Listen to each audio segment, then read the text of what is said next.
ರಾಜ್ಯದಾದ್ಯಂತ ಎಸ್ಐಆರ್ ಪ್ರಕ್ರಿಯೆ ಮುಂದುವರಿತಾ ಇದೆ. ಎಸ್ಐಆರ್ ಅಂದರೆ ಪಾರದರ್ಶಕವಾಗಿ, ಪಕ್ಷಾತೀತವಾಗಿ, ಸಮರ್ಪಕವಾಗಿ ನಡಿಬೇಕು. ಆದರೆ ಶಾಸಕ ಸುರೇಶ್ ಕುಮಾರ್ ವಿರುದ್ಧ ಲೋಕಾಯುಕ್ತಕ್ಕೆ ಇದೇ ಎಸ್ಐಆರ್ ವಿಚಾರದಲ್ಲಿ ದೂರು ದಾಖಲಾಗಿದೆ. ಲೋಕಾಯುಕ್ತಕ್ಕೆ ವಕೀಲ ಸೂರ್ಯ ಮುಕುಂದರಾಜ್ ಈಗ ದೂರನ್ನು ಕೊಟ್ಟಿದ್ದಾರೆ ಅನ್ನುವಂಥದ್ದು ಕೂಡ ಗೊತ್ತಾಗ್ತಾ ಇದೆ. ರಾಜಾಜಿನಗರ ವಿಧಾನಸಭಾ ಕ್ಷೇತ್ರಕ್ಕೆ ಸಂಬಂಧಪಟ್ಟಂತೆ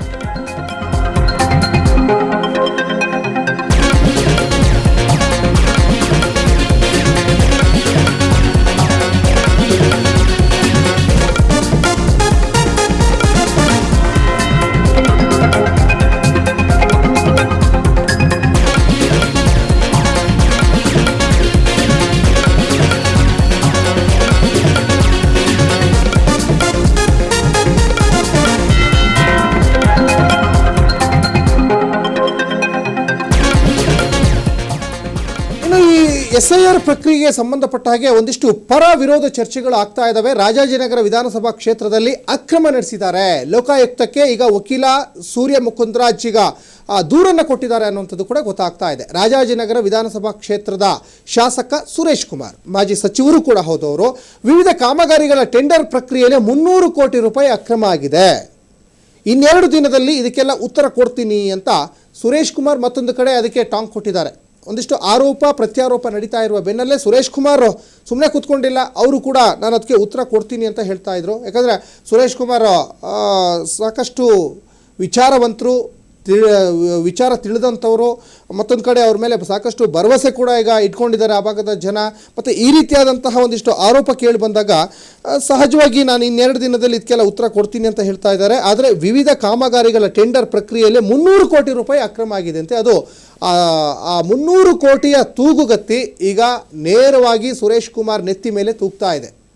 ಹಾಗಾದರೆ ನಿಜಕ್ಕೂ 300 ಕೋಟಿ ರೂಪಾಯಿ ಅಕ್ರಮ ಆಗಿದೆಯಾ? ಇನ್ನೆರಡು ದಿನದಲ್ಲಿ ನಾನು ಇದಕ್ಕೆಲ್ಲ ಉತ್ತರ ಕೊಡ್ತೀನಿ ಅಂತ ಸುರೇಶ್ ಕುಮಾರ್ ಈಗ ಅದಕ್ಕೆ ಸ್ಪಷ್ಟೀಕರಣವನ್ನು ಕೊಡ್ತಾ ಇದ್ದಾರೆ. ರಾಜಾಜಿನಗರ ವಿಧಾನಸಭಾ ಕ್ಷೇತ್ರದಲ್ಲಿ ಮುಖ್ಯಮಂತ್ರಿ ಮೂಲಸೌಕರ್ಯ ಅಭಿವೃದ್ಧಿ ಅನುದಾನ ಹಾಗೂ BBMPಯಿಂದ ಕೈಗೊಳ್ಳಲಾದಂತಹ ವಿವಿಧ ಕಾಮಗಾರಿಗಳ ಟೆಂಡರ್ ಪ್ರಕ್ರಿಯೆಯಲ್ಲಿ ಸುಮಾರು 300 ಕೋಟಿ ರೂಪಾಯಿ ಅಕ್ರಮ ಎಸಗಲಾಗಿದೆ ಅನ್ನುವಂತಹ ಒಂದಿಷ್ಟು ಆರೋಪ ನೇರವಾಗಿ ಶಾಸಕರ ಮೇಲೆ ಕೇಳಿ ಬರ್ತಾ ಇದೆ. ಶಾಸಕರ ನೆತ್ತಿ ಮೇಲೆ ತೂಗುಗತ್ತಿ ತೂಗ್ತಾ ಇದೆ. ಅದಕ್ಕೆ ಸುರೇಶ್ ಕುಮಾರ್ ಸ್ಪಷ್ಟೀಕರಣವನ್ನು ಕೊಡ್ತೀನಿ ಇನ್ನೆರಡು ದಿವಸದಲ್ಲಿ ಅಂತ ಹೇಳ್ತಾ ಇದ್ದಾರೆ. ಸುರೇಶ್ ಕುಮಾರ್ ಜೊತೆಗೆ BBMP ಅಧಿಕಾರಿಗಳ ವಿರುದ್ಧನೂ ಕೂಡ ವಕೀಲ ಸೂರ್ಯ ಮುಕುಂದರಾಜ್ ಈಗ ಲೋಕಾಯುಕ್ತಕ್ಕೆ ದಾಖಲೆ ಸಮೇತ ದೂರನ್ನು ಸಲ್ಲಿಕೆ ಮಾಡಿದ್ದಾರೆ ಆಲ್ರೆಡಿ. ಈ ಬಗ್ಗೆ ಸೂರ್ಯ ಮುಕುಂದರಾಜ್ ಕೂಡ ಮಾತನಾಡಿದರು. ಶಾಸಕ ಸುರೇಶ್ ಕುಮಾರ್ ತಮ್ಮ ಅಧಿಕಾರವನ್ನು ದುರುಪಯೋಗ ಪಡಿಸ್ಕೊಂಡಿದ್ದಾರೆ, ನಿಯಮಗಳನ್ನು ಗಾಳಿಗೆ ತೂರಿದ್ದಾರೆ, ತಮಗೆ ಬೇಕಾದ ಬೇನಾಮಿ ಗುತ್ತಿಗೆದಾರರಿಗೆ ಲಾಭ ಮಾಡಿಕೊಟ್ಟಿದ್ದಾರೆ, ಈ ಮೂಲಕ ಸರ್ಕಾರಿ ಖಜಾನೆಗೆ ಭಾರಿ ಆರ್ಥಿಕ ನಷ್ಟ ಉಂಟು ಮಾಡಿದ್ದಾರೆ, GST ಜೊತೆಗೆ ಇಲಾಖೆಯ ಇತರೆ ವೆಚ್ಚಗಳೂ ಸೇರಿದಂತೆ ಈ ಹಗರಣದ ಮೊತ್ತ ಸುಮಾರು 300 ಕೋಟಿ ರೂಪಾಯಿ ಮೀರುತ್ತೆ ಅಂತ ಈಗ ಆರೋಪ ಮಾಡ್ತಾ ಇದ್ದಾರೆ. ಈ ಆರೋಪಗಳಿಗೆ ಪ್ರತಿಕ್ರಿಯಿಸಿರುವಂಥ ಶಾಸಕ ಸುರೇಶ್ ಕುಮಾರ್ ದೂರಿನ ಬಗ್ಗೆ ಇನ್ನೆರಡು ದಿನದಲ್ಲಿ ನಾನು ಲೋಕಾಯುಕ್ತರಿಗೆ ಸುದೀರ್ಘ ಉತ್ತರ ಕೊಡ್ತೀನಿ ಅಂತ ಅವರು ಕೂಡ ಸ್ಪಷ್ಟೀಕರಣವನ್ನು ಕೊಟ್ಟಿದ್ದಾರೆ. ಹಾಗಾದರೆ ಸುರೇಶ್ ಕುಮಾರ್ ಈ 300 ಕೋಟಿ ಆರೋಪಕ್ಕೆ ಏನು ಹೇಳ್ತಾರೆ? ಆ ದುರುಪಯೋಗ ಆಗಿದೆ ಅನ್ನುವಂಥ ಹಣವನ್ನು ಎಲ್ಲಿ ಬಳಕೆ ಮಾಡ್ಕೊಂಡಿದ್ದಾರೆ? ಅದು ನಿಜಕ್ಕೂ ದುರ್ಬಳಕೆ ಆಗಿದೆಯಾ ಅಥವಾ ಸದ್ಬಳಕೆ ಮಾಡ್ಕೊಂಡಿದ್ದಾರಾ? ಇವೆಲ್ಲವೂ ಕೂಡ ಸುರೇಶ್ ಕುಮಾರ್ ಸ್ಪಷ್ಟೀಕರಣ ಕೊಟ್ಟ ಮೇಲೇ ಗೊತ್ತಾಗ್ತಾ ಹೋಗ್ತದೆ.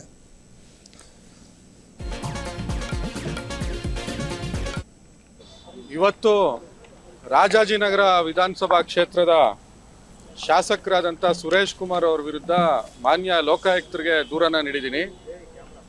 ಅವರ ಕಾನ್ಸ್ಟಿಟ್ಯೂನ್ಸಿನಲ್ಲಿ ಒಟ್ಟು 6 ಟೆಂಡರ್ಗಳಿಗೆ ಸಂಬಂಧಪಟ್ಟಂತೆ ನಡೆದಿರುವಂಥ ಅಕ್ರಮ ಮತ್ತು ಅವರ ಪ್ರಭಾವವನ್ನು ಬೀರಿ ಬೇನಾಮಿ ಗುತ್ತಿಗೆದಾರರಿಗೆ ವ್ಯವಹಾರವನ್ನು ಕೊಡಿಸುವಂಥ ಕೆಲಸವನ್ನು ಮಾಡಿರೋದ್ರ ಬಗ್ಗೆ ವಿವರವಾದಂಥ ದೂರನ್ನು ಲೋಕಾಯುಕ್ತರಿಗೆ ಸಲ್ಲಿಸಲಾಗಿದೆ. 2020ರಲ್ಲಿ ಒಂದು ಟೆಂಡರನ್ನು ಕಾಲ್ ಮಾಡ್ತಾರೆ. 2020 ಆ ಟೆಂಡರಲ್ಲಿ 5 ಜನ ಗುತ್ತಿಗೆದಾರರು ಭಾಗವಹಿಸ್ತಾರೆ. 5 ಜನ ಗುತ್ತಿಗೆದಾರರಲ್ಲಿ L1 ಒಬ್ಬರು ಗುತ್ತಿಗೆದಾರರಿಗೆ ಆಗುತ್ತೆ. ಆದರೆ ಇವರು ಮುಖ್ಯ ಆಯುಕ್ತರಿಗೆ ಕರೆ ಮಾಡಿ ಆ L1 ಗುತ್ತಿಗೆದಾರರಿಗೆ ಟೆಂಡರ್ ಬಿಡ್ ಕೆಪಾಸಿಟಿ ಇಲ್ಲ, ಬೇರೆಯವ್ರಿಗೆ ಕೊಡಿ ಅಂತೇಳಿ ದೂರವಾಣಿ ಮುಖಾಂತರ ಹೇಳ್ತಾರೆ. ಆ ದೂರವಾಣಿ ಮುಖಾಂತರ ಬಂದಂಥ ಆದೇಶವನ್ನು TVCC ಎಕ್ಸಿಕ್ಯೂಟಿವ್ ಇಂಜಿನಿಯರ್ ಅವರು ರಾಜಾಜಿನಗರ ಅಭಿಯಂತರರಿಗೆ ಕರೆ ಮಾಡಿಬಿಟ್ಟು ಈ ಥರ ದೂರವಾಣಿ ಮೌಖಿಕ ಆದೇಶದ ಮುಖಾಂತರ ಸುರೇಶ್ ಕುಮಾರ್ ಅವರು ಹೇಳಿದರೆ ಅವರಿಗೆ ಗುತ್ತಿಗೆ ಕೊಡಬೇಡಿ ಅಂತ ಹೇಳ್ತಾರೆ. ಅಂದರೆ L1 ಆಗಿರುವಂಥ ಗುತ್ತಿಗೆದಾರರಿಗೆ ಟೆಂಡರ್ ಸಿಗದೇ ಇರೋ ರೀತಿ ಸುರೇಶ್ ಕುಮಾರ್ ಅವರು ಮಾಡಿ ಆ ಗುತ್ತಿಗೆಯನ್ನು ತಮಗೆ ಬೇಕಾದಂಥವ್ರಿಗೆ ಕೊಡ್ತಾರೆ. ಅದಾದ ನಂತರ ರಸ್ತೆ ಕಾಮಗಾರಿಗೆ 2014 ಸರ್ಕ್ಯುಲರ್ ಪ್ರಕಾರ ಕೆಲವೊಂದು ನಿಬಂಧನೆಗಳನ್ನು ಸರ್ಕ್ಯುಲರನ್ನು ಹೊರಡಿಸಲಾಗಿದೆ. ಆ ನಿಬಂಧನೆಗಳ ಪ್ರಕಾರ ಯಾರು ರಸ್ತೆ ಕಾಮಗಾರಿಗಳನ್ನ ಮಾಡ್ತಾರೆ ಆ ರಸ್ತೆ ಕಾಮಗಾರಿಗಳನ್ನು ಮಾಡುವಂಥವ್ರಿಗೆ ಪ್ಲ್ಯಾಂಟ್ ಇರಬೇಕು, ಟಾರ್ ಪ್ಲ್ಯಾಂಟ್ ಇರಬೇಕು, ಎಕ್ಸ್ಕಾವೇಟರ್ ಇರಬೇಕು, ಬುಲ್ಡೋಸರ್ ಇರಬೇಕು, ಮತ್ತು ಬೇರೆ ಬೇರೆ ಆದಂಥ ಮೆಷಿನರೀಸ್ ಇರಬೇಕು ಅಂತ ಇರುತ್ತೆ. ಇವತ್ತು ರಾಜಾಜಿನಗರ ವಿಧಾನಸಭಾ ಕ್ಷೇತ್ರದ ಶಾಸಕರಾದಂಥ ಸುರೇಶ್ ಕುಮಾರ್ ಅವ್ರ ವಿರುದ್ಧ ಮಾನ್ಯ ಲೋಕಾಯುಕ್ತರಿಗೆ ದೂರನ್ನು ನೀಡಿದ್ದೀನಿ. ಅವರ ಕಾನ್ಸ್ಟಿಟ್ಯೂನ್ಸಿನಲ್ಲಿ ಒಟ್ಟು 6 ಟೆಂಡರ್ಗಳು